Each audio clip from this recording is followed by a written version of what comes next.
Bonjour, monsieur. Bonjour, merci. C'est moi qui vais animer ce séminaire. Et je pense, Enchanté. oui, je pense que ce séminaire sera interactif.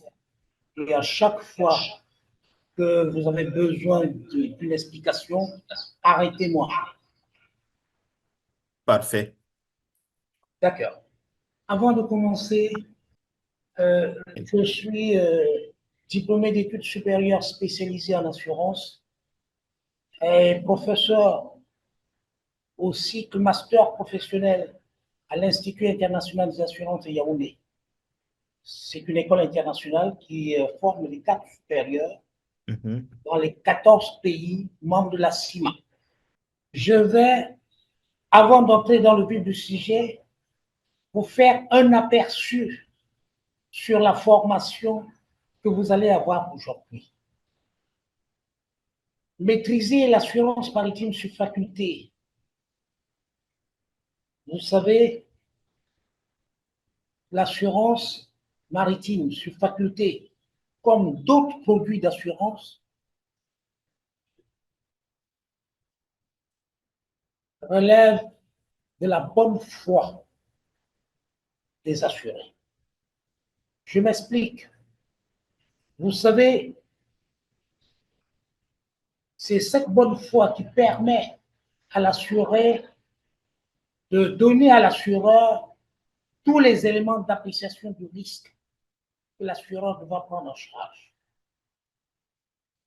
Au plan de la souscription, je dirais que ce sont ces informations qui permettront à l'assureur de savoir si c'est une police au voyage, dans le cadre d'un client occasionnel ou d'une police d'abonnement dans le cadre d'un homme d'affaires ou d'un agent économique qui procède régulièrement aux importations ou aux exportations, ou bien lorsqu'il s'agit d'une personne qui souscrit les assurances transport maritime pour le compte des tiers parce qu'il a reçu mandat. Vous voyez, toutes ces précisions acquises à la souscription permettent à l'assureur de savoir quel genre de police initier. Au niveau de la souscription, il y a d'autres éléments d'appréciation qui vont permettre à l'assureur de savoir quel genre de garantie proposer au client. Par exemple, lorsqu'on regarde le navire transporteur, c'est quel genre de navire? Parce que l'assureur aura besoin de connaître le port d'embarquement et le port de déchargement. À partir du port d'embarquement, l'assureur pourra savoir déjà le trajet qu'empruntera le navire transporteur et savoir si ce trajet comporte des zones à risque, particulièrement des zones de guerre, pour lui proposer, outre les risques ordinaires, pour lui proposer des risques de guerre.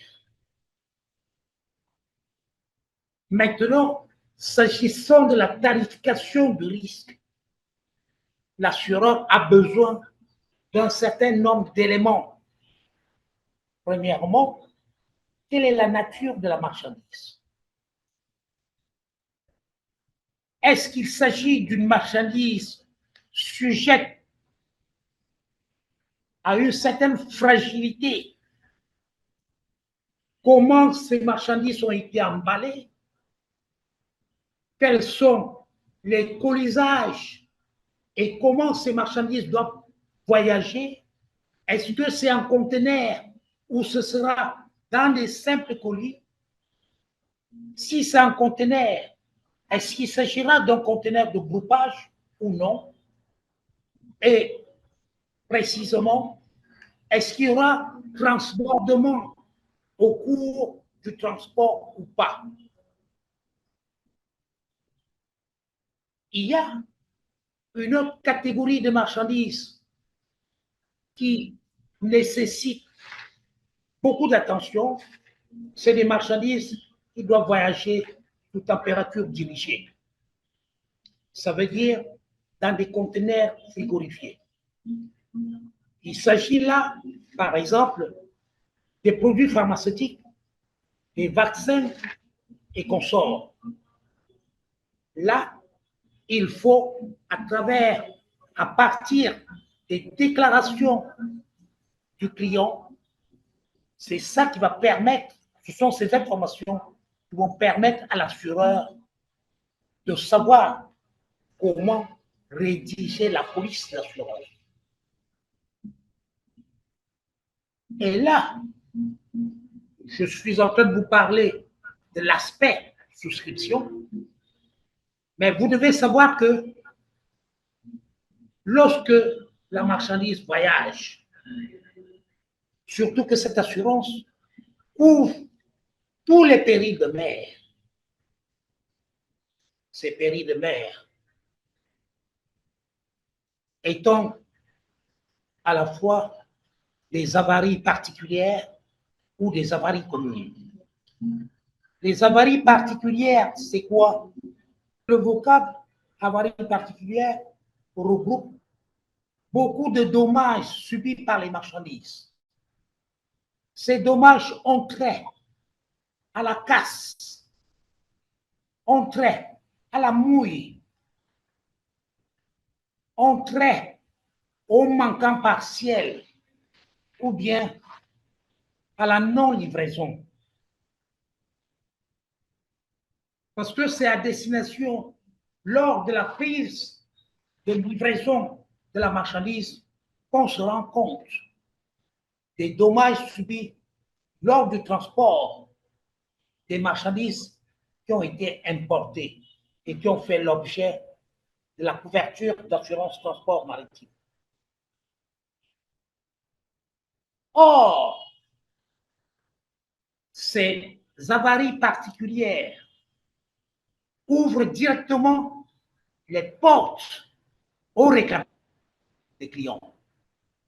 Parce que le client a besoin que le préjudice subi soit compensé. Et c'est le but d'ailleurs de l'assureur, parce que lorsque ces marchandises arrivent, il y a un expert qu'on appelle les commissaires aux avaries, ou bien certains agents des cabinets. Ça peut être, par exemple, un cabinet d'assurance. Il va sur le terrain pour procéder aux constatations et faire un rapport. Sur la base de ces constats, lorsque ces constats sont soumis à l'appréciation de l'assureur, l'assureur va déterminer dans un premier temps,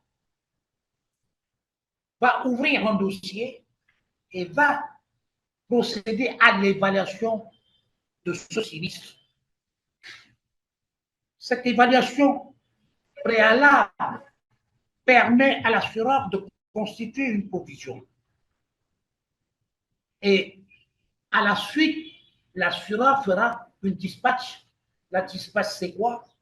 C'est la détermination effective du préjudice subi et procéder à la compensation par une indemnisation.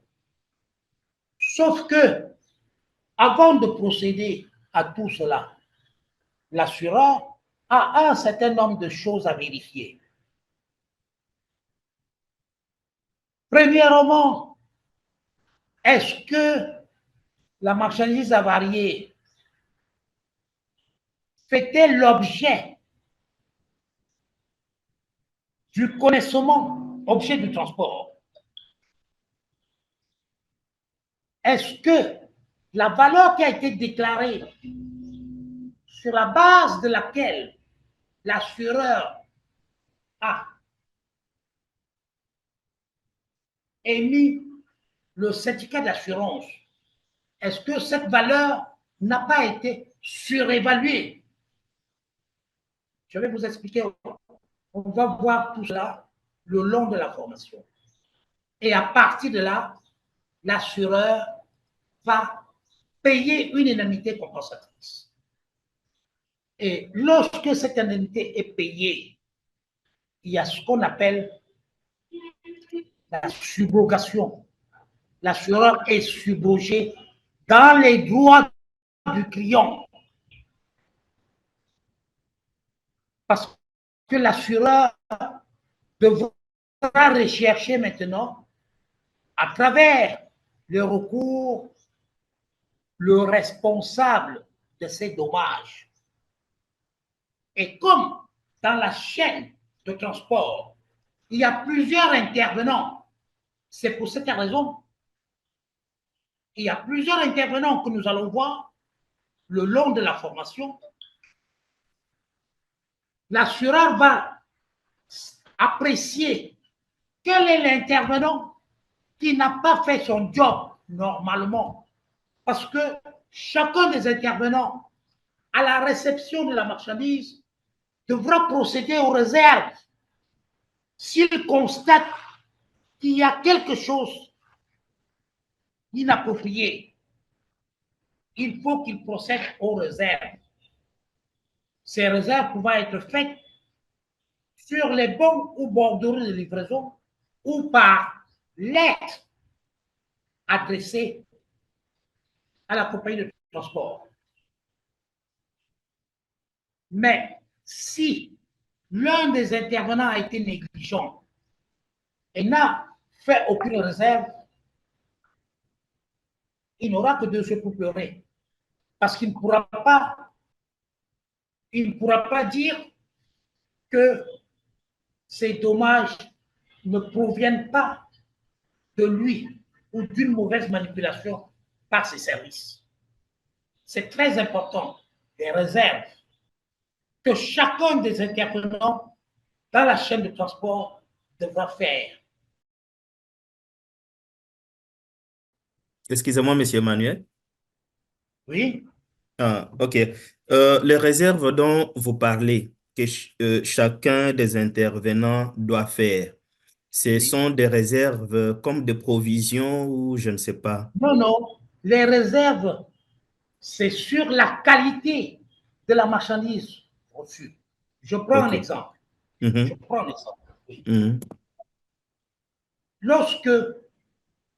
Lorsqu'on débarque les marchandises d'un navire mhm, et qu'on constate que, par exemple, le- les, les denrées alimentaires ont été entreposées à côté des produits toxiques. mhm, L'entreposage, je veux dire, le chargement du navire est fait par un organe qu'on appelle le ship planner. C'est le ship planner qui devra prendre des dispositions pour éviter que les denrées alimentaires ne soient à côté, par exemple, de quelque chose susceptible de polluer. Ce qui suppose que, immédiatement, on va rechercher la responsabilité de celui-là.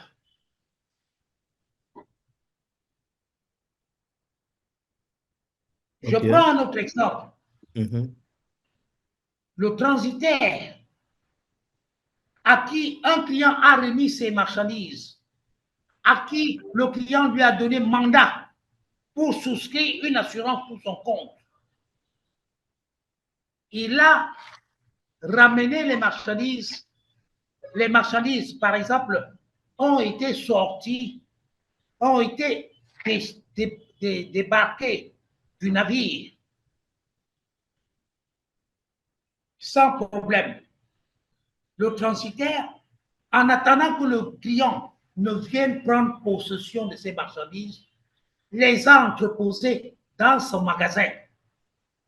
S'il revient le lendemain, trouver que tous ces colis ont été percés et qu'il y a eu des manquants, la responsabilité incombe à qui? À celui qui a entreposé? Voilà. La responsabilité incombe à celui qui a entreposé, ce qui suppose que lorsque le client prendra possession de ses marchandises, le client dira, écoutez, ah non, ça c'est quoi ça? Et là, lorsqu'on saisira la responsabilité du transitaire, le transitaire ne pourra pas décharger cette responsabilité sur qui que ce soit. Donc, la réserve dont je parle, c'est une manière de dire, écoutez, la qualité de mes marchandises, cette qualité, ces qualités ont pris un coup. OK. Donc, c'est seulement oui, oui, c'est seulement sur la qualité ou bien aussi sur la quantité? Sur la qualité, sur les quantités aussi. Ah, d'accord. Quand je parle de casse, par exemple, vous pouvez prendre possession des marchandises qui a été emballée. Vous n'avez pas la possibilité de voir directement les dommages subis par ces marchandises-là. C'est arrivé chez vous que vous allez constater. Le législateur a prévu que dès constatation, vous devez, dans les 5 jours qui suivent, faire une lettre de réserve pour dénoncer ce que vous avez constaté comme anomalie. Vous comprenez? Oui. À ce moment, parce que ces anomalies, comme je disais tantôt, tous ces dommages présentés à l'assureur, puisque l'assureur a ouvert ses marchandises, et tout dépendra de la garantie qui a été initialement souscrite. Maintenant, ces dégâts constatés vont permettre à l'assureur de verser une indemnité compensatrice au client. Et je disais tantôt que quand on verse cette indemnité compensatrice, l'assureur est subrogé dans les droits du client. Donc, ce qui le client n'a plus rien à dire, c'est l'assureur maintenant qui va attaquer les responsables de ces dommages afin de rentrer en possession de ce qu'il a dépensé au titre de la compensation. Parce que payer un sinistre représente une charge pour l'assureur. Or, le but de l'assureur, c'est de diminuer ses charges afin de rentabiliser ses bénéfices. C'est pour cette raison. Et parfois, ces affaires peuvent prendre des tournures judiciaires. Et la justice sera obligée de prononcer la sentence. Et quand la justice prononce la sentence, si la responsabilité incombe au transporteur, parce que dans chacun des ports, il y a un agent qu'on appelle le consignataire du navire, qui représente le transporteur. C'est à cet agent-là qu'on adresse toutes les lettres lorsque les dommages ont été causés au cours du transport. Tout à l'heure, je vous ai parlé des dommages, des avaries particulières. Il y a une autre classe d'avaries qu'on appelle les avaries communes. Les avaries communes, c'est quoi? Il peut arriver qu'en mer, le bateau soit en détresse en raison du chargement. Et à partir de là, le bateau est en train de tanker. Le capitaine peut décider d'alléger le navire. Et là, pour alléger le navire, on porte l'historique embarqué, on jette dans l'eau. On ne cherche pas à savoir à qui appartient ce navire, ces marchandises-là. C'est à destination maintenant qu'on va dire, écoutez, les pertes enregistrées par ceux qui avaient des intérêts dans ce navire, ces pertes vont être supportées par tous ceux qui avaient des chargements dans le navire. À ce moment-là, il y a un répartiteur qui va faire le job et répartir la somme à payer par chacun des occupants du navire dans le cadre des avaries communes. Rentre aussi dans les avaries communes le fait qu'un bateau soit en détresse, en haute mer, et qu'on soit obligé d'envoyer un remorqueur pour tirer le bateau parce que le bateau a une panne et il ne peut plus continuer sa route. Il faut tirer le bateau dans le quai le plus proche. Ça nécessite des dépenses. Ces dépenses vont être supportées par l'ensemble des gens qui avaient des intérêts dans le bateau. Voilà, grosso modo, tout ce que nous allons voir au cours de cette formation. Merci beaucoup, ça s'annonce très bien, mais j'avais une petite question. Allez-y, Oui, je oui. suis là pour ça. En tout cas, merci beaucoup. J'ai béni Dieu que nous, nous ayons cette formation aujourd'hui. Ça me tenait particulièrement à cœur. Oui, Euh, euh, on a eu un cas au Congo, en RDC. oui, Bon, c'est vrai que ce n'est pas par rapport à l'assurance maritime, mais cela est lié à la navigation interne, intérieure. oui, oui, Je ne oui, sais pas fluvial, si... oh, voilà, fluviale. la navigation Euh, fluviale. voilà. Oui, Alors, c'est vrai que il y a euh, dans la communauté CEMAC, il y a oui, donc les codes de navigation fluviale de la oui, CEMAC et de la oui, RDC, mais qui oui. malheureusement n'est pas encore applicable en République démocratique du Congo. République démocratique du On Congo. utilise encore certains textes datant de l'époque coloniale. Oui, Et selon ces textes-là, c'est donc la régie des voies fluviales qui est l'autorité qui gère oui, les voies de maritime. navigation intérieure, voilà, Oui, qui, oui, qui doit par exemple faire le balisage du fleuve, des lacs, oui, etc.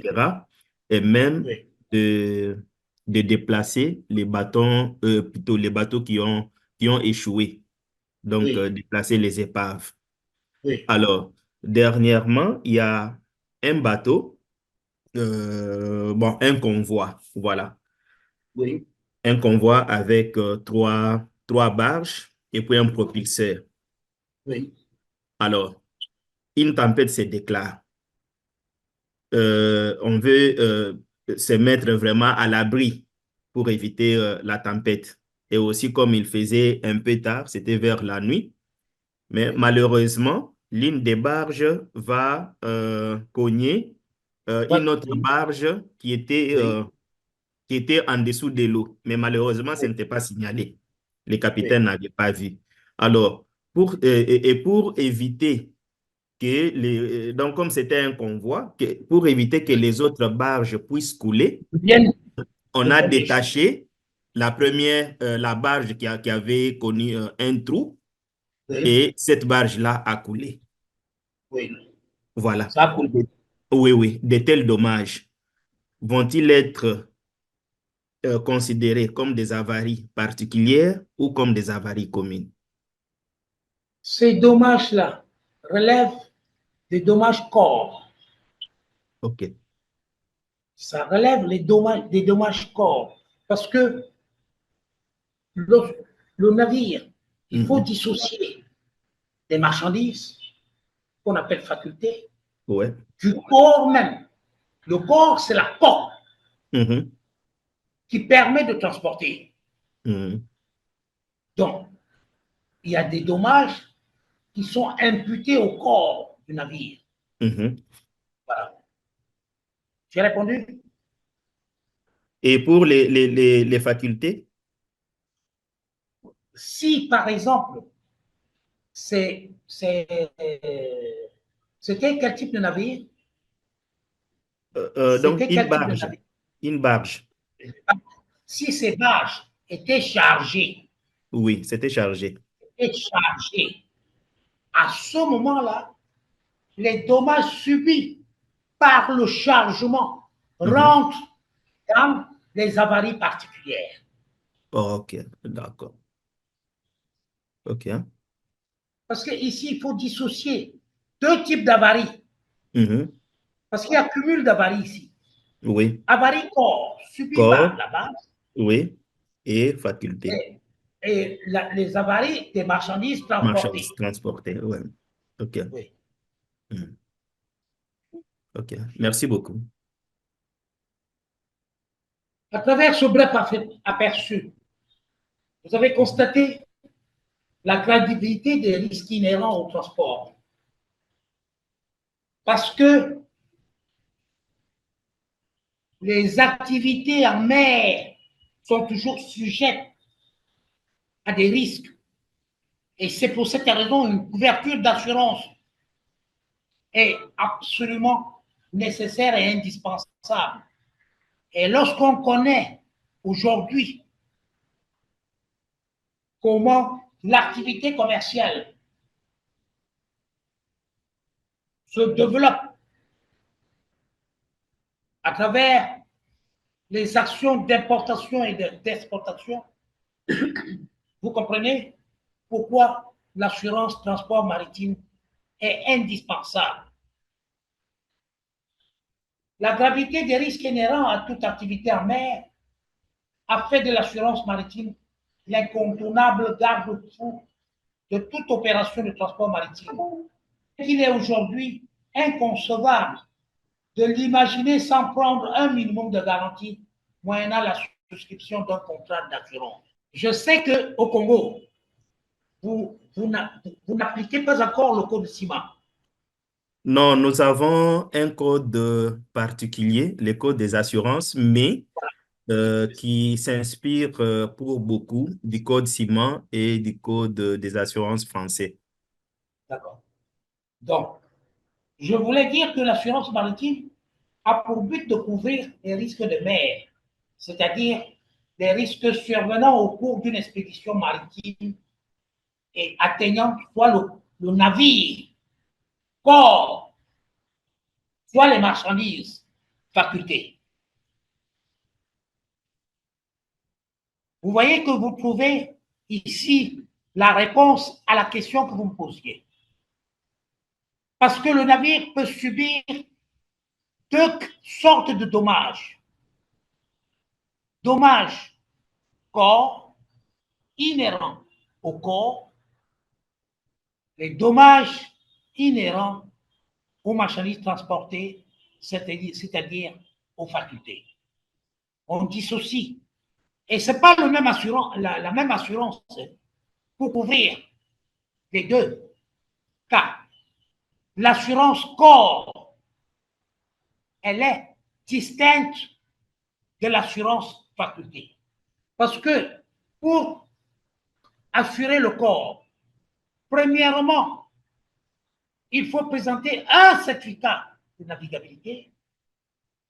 Deuxièmement, il faut que ce corps soit admis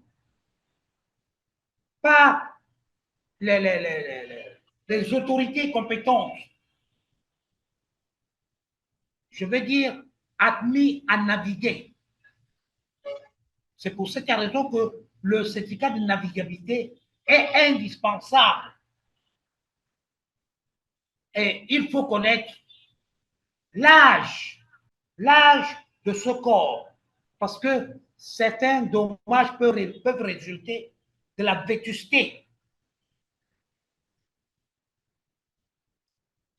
Donc, on souscrit une assurance corps distincte de l'assurance faculté. L'assurance transport maritime est obligatoire. Mais, Oui, sauf effectivement. que, Effectivement, voilà, c'est sauf que, obligatoire. voilà, sauf que dans la zone CIMA, c'est obligatoire pour la garantie FAP sauf, pas la garantie touriste. Ce qui suppose que C'est là qu'il y a la certains différence. importateurs, je vais vous expliquer, Mhm. et je vais vous expliquer et nous allons voir cela lorsque nous aborderons les différentes garanties. La garantie FAP sauf, moi je dirais que c'est une garantie bidon. Parce que cette garantie peut être souscrite à l'arrivée même du navire. Justement, tout simplement pour les opérations douanières, puisque c'est obligatoire. Or, la garantie FAP sauf, c'est une garantie franc avarie, sauf pour des événements précis. Ça veut dire c'est une garantie très restreinte. C'est pour cette raison que je parlerai de garantie bidon. Mais, à contrario, la garantie tout risque, c'est celle-là qui doit être souscrite au départ du navire. Et c'est sur la base, parce que la tout risque couvre tous les dommages que vous pouvez subir, alors que le FAP sauf couvre les dommages si les dommages résultent d'un certain nombre d'événements énumérés dans le contrat et résultent aussi des avaries communes. Voilà la différence fondamentale, les différences fondamentales. Mais je ne conseillerais pas ceux qui lésinent sur les moyens financiers parce qu'ils veulent faire des économies. Ils attendent que le navire arrive au port de destination avant de souscrire une assurance. Ce n'est plus l'assurance, ça. Ceci, c'est tout simplement pour se conformer à l'obligation d'assurance. Parce que, comme je disais tantôt, le transport, l'assurance transport maritime est obligatoire en zone ciment. C'est clair? C'est Allô, très c'est clair. clair? Très clair. D'accord. Bon, on évolue. Parce que en marge, si c'est en marge de tout cela, il y a les législations qui sont nationales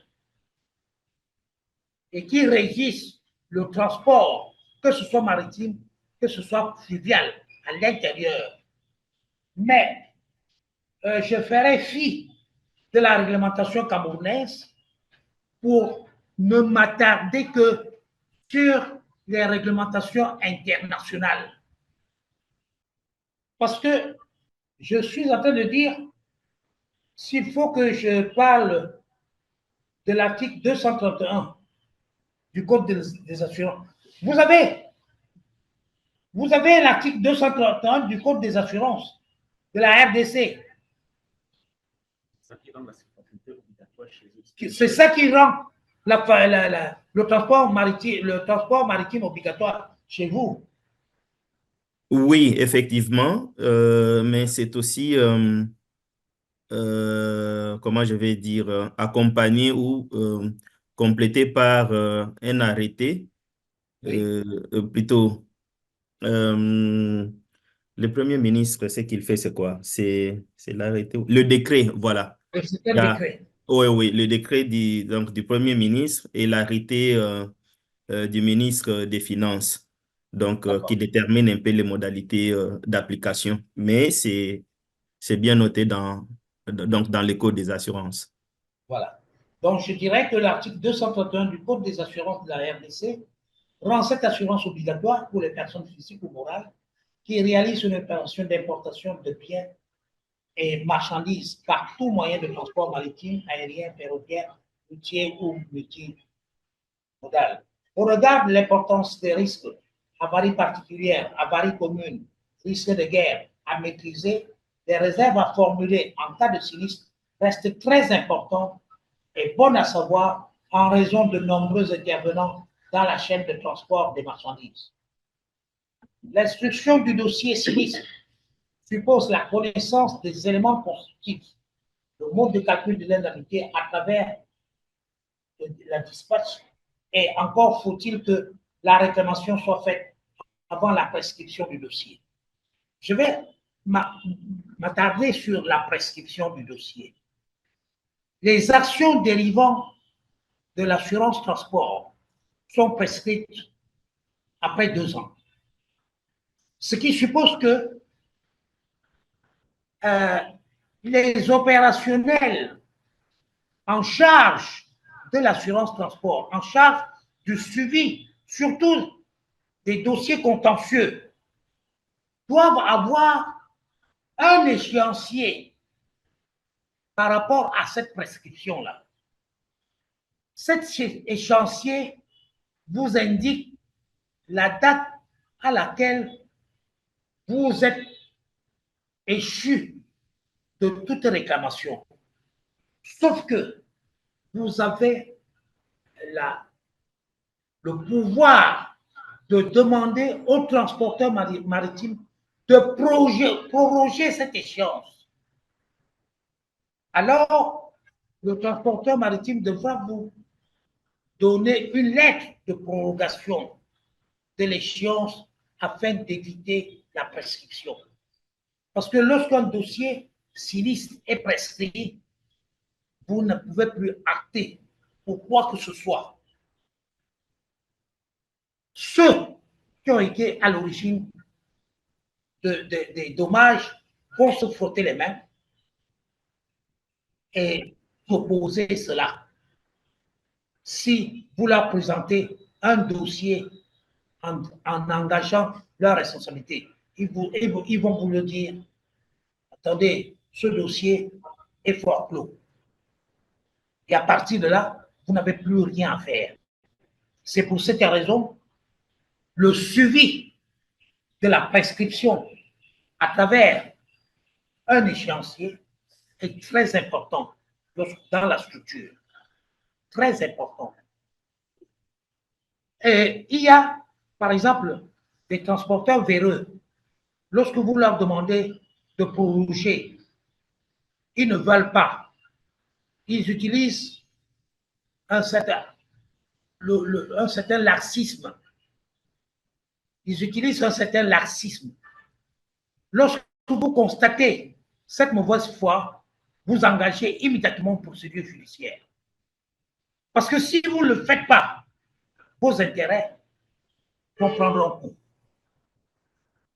Puisque c'est de bonne guerre, non?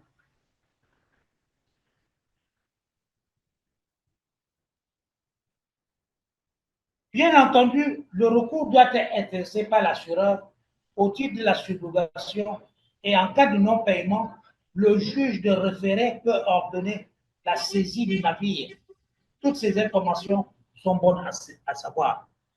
Parce que, à supposer, lorsque vous intentez une action, lorsque vous saisissez un navire transporteur, vous saisissez le tribunal, parce que ce navire transporteur, le représentant de ce navire transporteur, n'a pas voulu proroger le délai de prescription. Ce qui veut tout simplement dire que ces gens-là veulent que vous perdiez. À ce moment, vous engagez une procédure judiciaire. Si l'issue de la procédure judiciaire vous est favorable, à ce moment, vous êtes seulement aux aguets. Vous mettez un huissier qui va surveiller l'arrivée de ce navire au port où vous êtes basé et immédiatement vous ordonnez à l'aide de la décision de justice, vous ordonnez la saisie de ce navire jusqu'à ce qu'on vous paye avant que la libération ne s'effectue. C'est ce que ça veut dire. Il y a une question?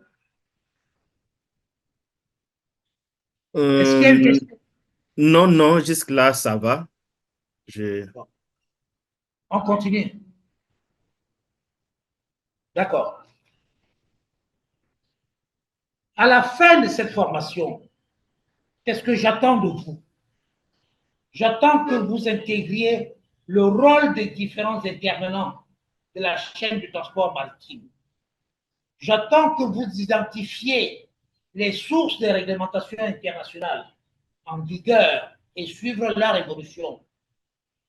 L'acquisition des références indispensables et maîtriser la réglementation en vigueur en matière d'assurance maritime et de marchandises transportées. C'est-à-dire connaître les spécificités des clauses du contrat d'assurance faculté maritime et bien comprendre le fonctionnement de la police d'assurance faculté maritime. Maîtriser les méthodes de tarification, puisque nous ferons quelques exemples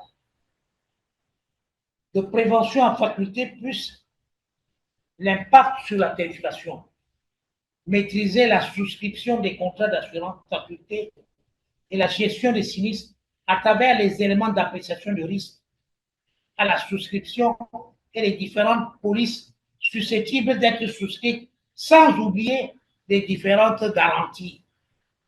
Identifier les différentes phases de surveillance des risques pour les maîtriser en vue de réduire leur impact et ce, afin de déclarer à l'assureur avec exactitude tous les éléments nécessaires à l'appréciation de risque.